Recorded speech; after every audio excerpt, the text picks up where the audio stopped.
مولاي صل وسلم دائما مہینہ قربانی کا مہینہ ہے۔ قربانی کی تاریخ کیا ہے؟ قربانی کا فلسفہ کیا ہے؟ اور قربانی کی برکات کیا ہیں، اس کی فضیلت کیا ہے؟ آج کی نشست میں قربانی کے متعلق چند معروضات پیش کی جائیں گی۔ اللہ تعالیٰ سمجھنے کی اور پھر ان پر عمل کرنے کی ہمیں توفیق عطا فرمائے۔ قربانی کی تاریخ بہت پرانی تاریخ ہے۔ جب سے یہ کائنات بنی ہے، اس کائنات کے اندر رب تعالیٰ نے انسانوں کو بسایا ہے۔ زمین پر انسان نے زندگی گزارنا شروع کی ہے، تب سے قربانی کا عمل بھی شروع ہے۔ حضرت آدم علیہ السلام پہلے نبی ہیں جو لوگوں کی اصلاح کے لیے، مخلوق خدا کی اصلاح کے لیے اللہ تبارک و تعالیٰ نے ان کو نبی بنا کر دنیا میں بھیجا۔ ان کے دو بیٹے تھے، ایک کا نام حابیل تھا، دوسرے کا نام قابیل تھا۔ اس زمانے سے قربانی کا سلسلہ چلا آ رہا ہے۔ حضرت آدم علیہ السلام کے بیٹوں کو رب تعالیٰ نے اپنی اپنی قربانی پیش کرنے کا حکم دیا۔ حضرت حابیل نے بھی قربانی پیش کی، قابیل نے بھی قربانی پیش کی۔ قرآن پاک نے اس قربانی کا سورۃ المائدہ میں تذکرہ فرمایا ہے۔ فرمایا کہ اذ قربا قربانا فتقبل من احدہما ولم يتقبل من الآخر۔ قابیل نے مینڈھے کی قربانی، دمبے کی قربانی پیش کی حابیل نے، اور قابیل نے کچھ ان کے پاس اجناس تھیں، وہ اجناس اللہ کی بارگاہ میں پیش کی۔ اور اس زمانے میں قربانی کی قبولیت کا جو سلسلہ تھا اور قربانی کی قبولیت کی جو صورت اور شکل تھی وہ یہ تھی کہ ہر بندہ اپنی قربانی کو پہاڑ پر رکھ دیتا تھا، آسمان سے آگ آتی تھی، جس کی قربانی کو آگ آ کر جلا دیتی تھی وہ اللہ کی بارگاہ میں قبول سمجھی جاتی تھی، اور جس کی قربانی کو آگ نہیں جلاتی تھی اس کے بارے میں یہ سمجھا جاتا تھا کہ اس کی قربانی اللہ کے ہاں قبول نہیں ہے۔ تو حابیل نے بھی قربانی پیش کی، آگ نے آ کر اس کو جلا دیا، وہ قربانی قبول ہو گئی۔ قابیل نے قربانی پیش کی، آگ نے نہیں جلایا، اور یہ سمجھا گیا کہ اس کی قربانی قبول نہیں ہوئی۔ اس بنیاد پر پھر دونوں بھائیوں کی آپس میں لڑائی شروع ہو گئی۔ قابیل کو حسد ہوا کہ میری قربانی تو قبول نہیں ہوئی اور میرے بھائی کی قربانی قبول ہو گئی۔ تو یہ قربانی کا سلسلہ آدم علیہ السلام سے شروع ہے۔ مختلف شریعتوں کے اندر، مختلف ادیان کے اندر قربانی کا سلسلہ جاری رہا۔ اس کی شکلیں بدلتی رہیں، اس کی صورتیں بدلتی رہیں، لیکن قربانی کا عمل جاری رہا۔ حضرت زید بن ارقم رضی اللہ تعالیٰ عنہ فرماتے ہیں کہ صحابہ کرام رضوان اللہ تعالیٰ علیہم اجمعین نے نبی مہربان صلی اللہ علیہ وسلم سے پوچھا، ما هذه الاضاحی یا رسول اللہ، اے اللہ کے رسول یہ قربانیاں کیا ہیں؟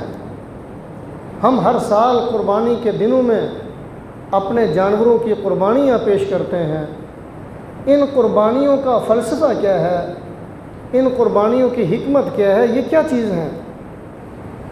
نبی مہربان صلی اللہ علیہ وسلم نے فرمایا کہ سنت ابیکم ابراہیم، یہ تمہارے باپ حضرت ابراہیم علیہ السلام کی سنت ہے۔ صحابہ نے پھر پوچھا یا رسول اللہ صلی اللہ علیہ وسلم، ان جانوروں کی قربانیوں پر ہمیں کیا ثواب ملتا ہے، ہمیں کیا اجر ملتا ہے؟ نبی مہربان صلی اللہ علیہ وسلم نے فرمایا کہ کلو شعرۃ حسنہ، قربانی کے جانور کے جتنے بال ہیں، فرمایا کہ ایک ایک بال پر رب تعالیٰ ایک ایک نیکی عطا فرماتے ہیں۔ جتنے زیادہ بال ہیں اتنے زیادہ اللہ تبارک و تعالیٰ نیکیاں عطا فرماتے ہیں، ثواب عطا فرماتے ہیں۔ اب بکرے کی قربانی ہے یا بڑے جانور کی قربانی ہے، اس کے اوپر کتنے بال ہوتے ہیں؟ ان بالوں کو کون گن سکتا ہے؟ ان بالوں کو کون شمار کر سکتا ہے؟ جتنی تعداد میں بھی بال ہیں، فرمایا کہ ہر ایک بال پر اللہ تبارک و تعالیٰ اجر عطا فرماتے ہیں، ثواب عطا فرماتے ہیں۔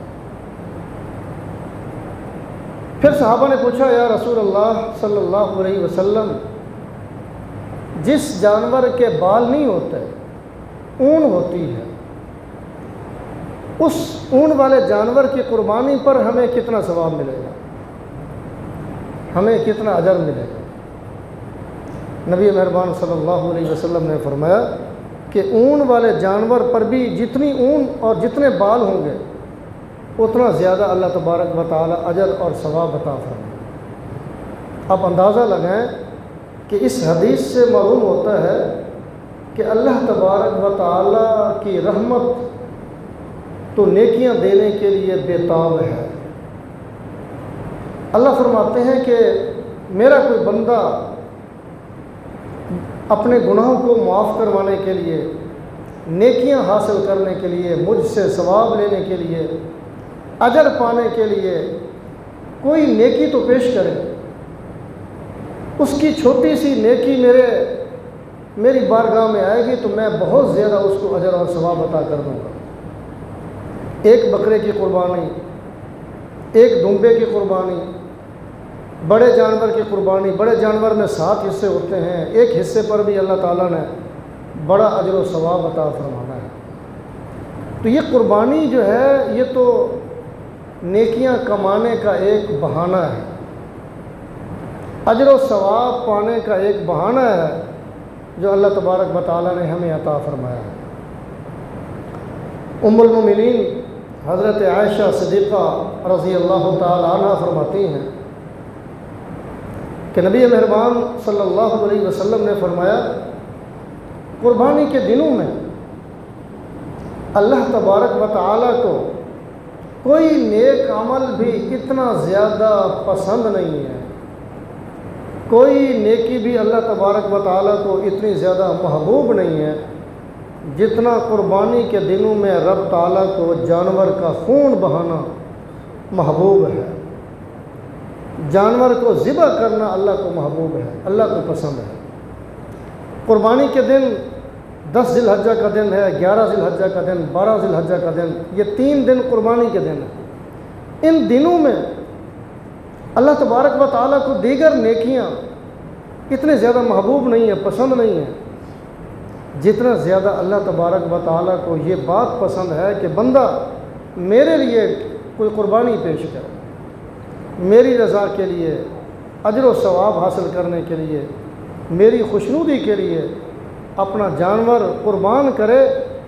جب انسان اپنی قربانی اللہ کی بارگاہ میں پیش کرتا ہے اور اپنے جانور کو ذبح کرتا ہے، فرمایا کہ خون کا قطرہ زمین پر بعد میں گرتا ہے، اللہ کے ہاں قبولیت پہلے حاصل کر لیتا ہے۔ انسان نے جانور خریدا، قربانی پیش کرنے لگا ہے، جانور کو ذبح کرنے لگا ہے، اس کو ذبح کیا ہے، خون کا قطرہ زمین پر گرنے لگا ہے، فرمایا کہ وہ زمین پر بعد میں گرے گا، اس میرے محبوب بندے کی قربانی اللہ کے ہاں پہلے قبول ہو جائے گی، مقبولیت کا درجہ اسے مل جائے گا۔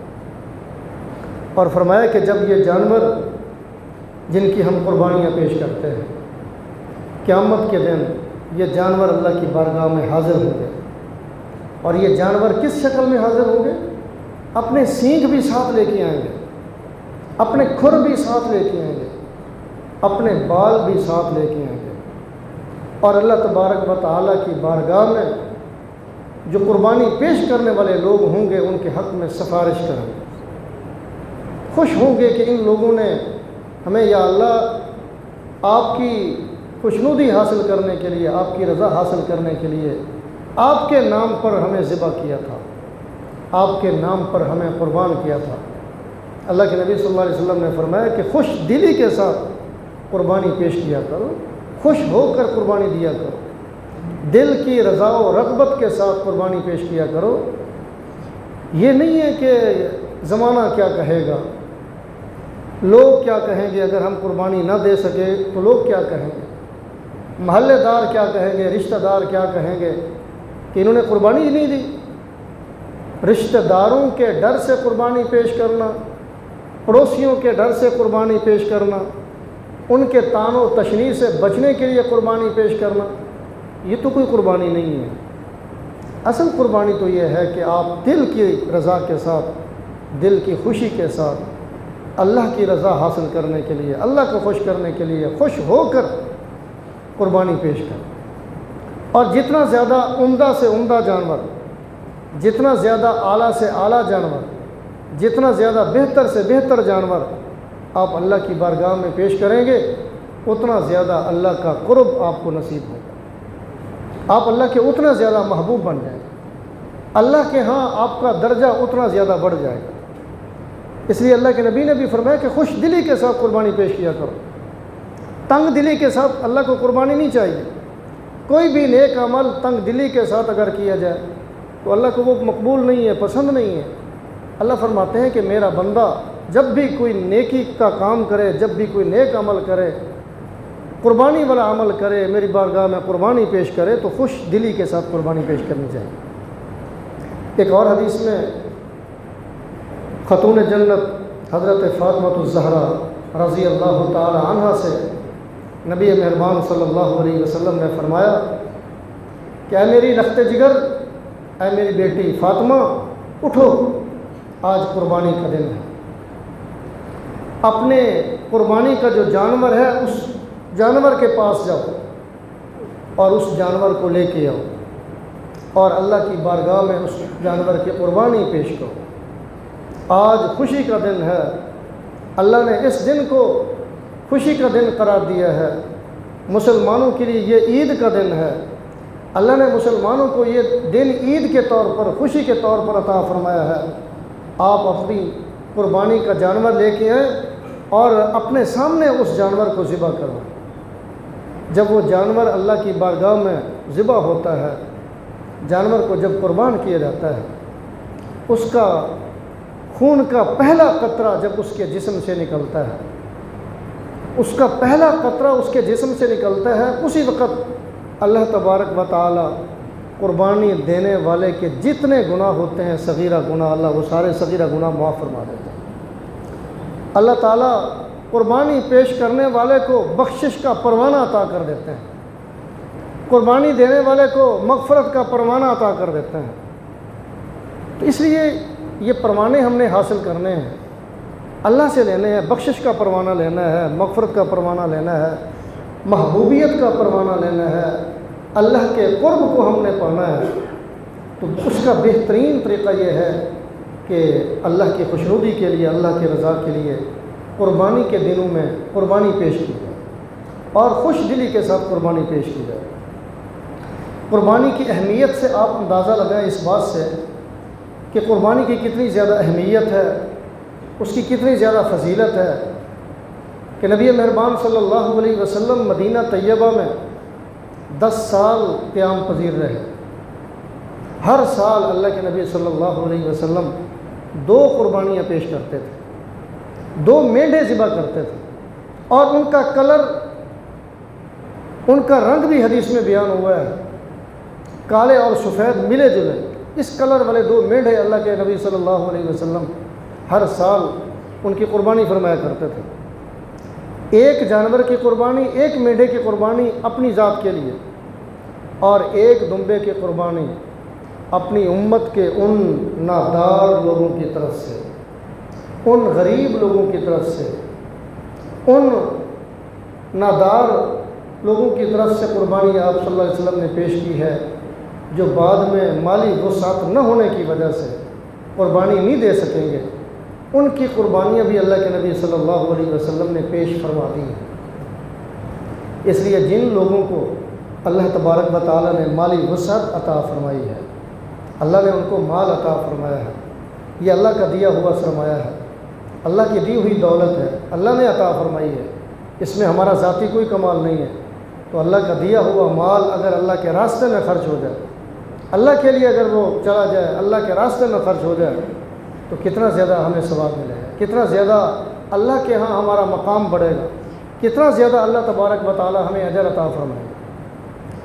ایک اور حدیث میں ہے، نبی مہربان صلی اللہ علیہ وسلم نے فرمایا کہ جس آدمی کو رب تعالی نے مالی وسعت عطا فرمائی ہو، اللہ تعالیٰ نے اس کو مال عطا فرمایا ہو، دولت عطا فرمائی ہو، وہ صاحب نصاب ہو، قربانی دے سکتا ہو، قربانی دینے کی استطاعت اس کے اندر موجود ہے، قربانی پیش کر سکتا ہے، لیکن اس کے باوجود اگر وہ قربانی نہ دے، قربانی کے دنوں میں جانور کو ذبح نہ کرے، جانور کا خون نہ بہائے، فرمایا کہ وہ شخص عید کے دن عیدگاہ میں نماز پڑھنے کے لیے نہ آئے۔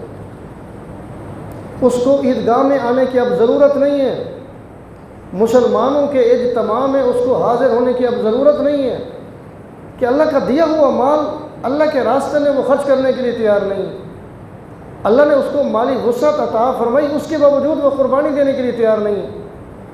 تو اللہ کے نبی صلی اللہ علیہ وسلم نے بڑی وعید بیان فرمائی، ناراضگی کا اظہار فرمایا ہے کہ فرمایا کہ اس شخص کو پھر ہماری عیدگاہ میں، مسلمانوں کی عیدگاہ میں آنے کی ضرورت نہیں ہے، اب وہ اپنے گھر میں بیٹھا رہا۔ گویا کہ اللہ کے نبی صلی اللہ علیہ وسلم نے اس سے ناراضگی کا اظہار فرمایا کہ میں اس سے ناراض ہوں، پھر وہ نماز پڑھنے کے لیے کیسے آئے گا، کیوں آئے گا، لہٰذا اب اس کو عیدگاہ میں نماز پڑھنے کی بھی ضرورت نہیں۔ یہ بہت بڑی سخت وعید ہے، بڑی تنبیہ ہے ان لوگوں کے لیے کہ جن کے پاس مالی وسعت موجود ہے، اس کے باوجود بھی وہ قربانی نہیں کرتے۔ حضرت عبداللہ بن عمر رضی اللہ تعالیٰ عنہ فرماتے ہیں کہ جب اللہ کے نبی صلی اللہ علیہ وسلم نے حجۃ الوداع فرمایا تو اس موقع پر 100 اونٹوں کی قربانی پیش کی۔ 63 اونٹ اللہ کے نبی صلی اللہ علیہ وسلم نے خود ذبح فرمایا اور 37 اونٹ کے ذبح کا حکم حضرت علی رضی اللہ تعالیٰ عنہ کو فرمایا، انہوں نے ذبح فرمایا۔ 100 اونٹوں کی قربانی پیش کی ہے حجۃ الوداع کے موقع پر 10 ذی الحجہ کو۔ تو یہ بہت بڑی عظمت کی چیز ہے، برکت والی چیز ہے، اور یہ بھی نبی مہربان صلی اللہ علیہ وسلم کا فرمان ہے کہ اللہ کے دیے ہوئے مال کو اگر آپ اللہ کے راستے میں خرچ کریں گے، قربانی کریں گے، قربانی کے عمل میں شریک ہوں گے، فرمایا کہ اس سے تمہارا مال کم نہیں ہوگا، تمہارے مال کے اندر کمی نہیں پیش آئے گی۔ فرمایا کہ اللہ کے راستے میں مال دینے سے مال بڑھتا ہے، اس میں اضافہ ہوتا ہے، اللہ اس کے اندر برکتیں عطا فرماتے ہیں، مال کے اندر کمی نہیں ہوتی۔ بظاہر ہمیں یہ محسوس ہوتا ہے کہ 20,000 لگ جائیں گے، 30,000 لگ جائیں گے، 40,000 لگ جائیں گے، 50,000 لگ جائیں گے، تو بظاہر یہ محسوس ہوتا ہے کہ شاید پیسے کم ہو رہے ہیں، لیکن اللہ کے نبی صلی اللہ علیہ وسلم نے فرمایا کہ اس عمل سے جو تمہیں برکت ملنی ہے، اس عمل سے تمہیں جو ثواب ملنا ہے، اجر ملنا ہے، وہ ان پیسوں سے کہیں زیادہ ہے۔ اس لیے اللہ کے راستے میں مال خرچ کرنے سے مال میں ہمیشہ اضافہ ہوتا ہے، مال ہمیشہ بڑھتا ہے۔ اور پھر ان دنوں میں اللہ کو جانور کا ذبح ہونا پسند ہے۔ اس کے علاوہ اللہ کے راستے میں آپ جتنا زیادہ مال خرچ کریں گے، صدقہ کریں گے، خیرات کریں گے، کسی غریب مسکین محتاج کو آپ اس کا ساتھ تعاون کر دیں گے، مدد کر دیں گے، یا کسی غریب لڑکی کی شادی کا آپ بندوبست کر لیں گے، انتظام کر لیں گے، یا کوئی اور خیراتی آپ کام کر لیں گے، اس کا اپنا اجر ہے، اپنا ثواب ہے، لیکن اس کی وجہ سے قربانی کے عمل کو مس نہیں کرنا چاہیے۔ قربانی کے عمل کو چھوڑنا نہیں چاہیے۔ ان دنوں میں عام طور پر بہت سارے لوگ یہ باتیں کہہ دیتے ہیں کہ بہت سارے لوگ قربانی کر رہے ہیں، تو اگر آپ نے نہ کی تو کیا ہو گیا؟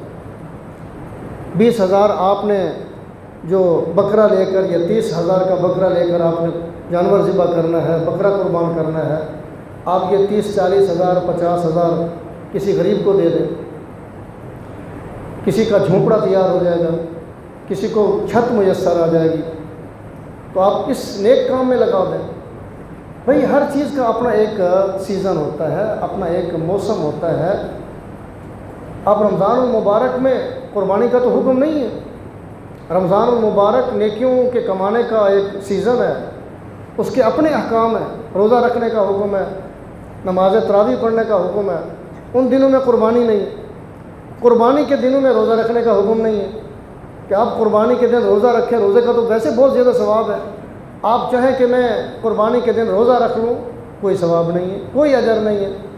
جان بوجھ کر آپ رکھیں گے اور اس چیز کو آپ حلال سمجھیں گے، جائز سمجھیں گے، تو دائرہ اسلام سے خارج ہو جائیں گے، کافر بن جائیں گے۔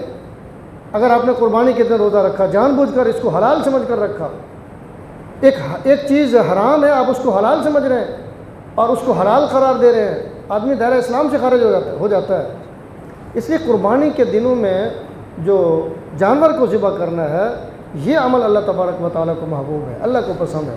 اس کے علاوہ آپ جتنا صدقہ خیرات کریں وہ اپنی جگہ کر سکتے ہیں، اللہ نے آپ کو وسعت عطا فرمائی ہے، آپ کرتے رہیں، لیکن اس کی وجہ سے قربانی تو مس نہ کریں، قربانی کو تو نہ چھوڑیں۔ اللہ تبارک و تعالیٰ سے دعا ہے کہ اللہ تعالیٰ ہم سب کو قربانی کے جانور بہتر سے بہتر خریدنے کی اور اللہ کی بارگاہ میں پیش کرنے کی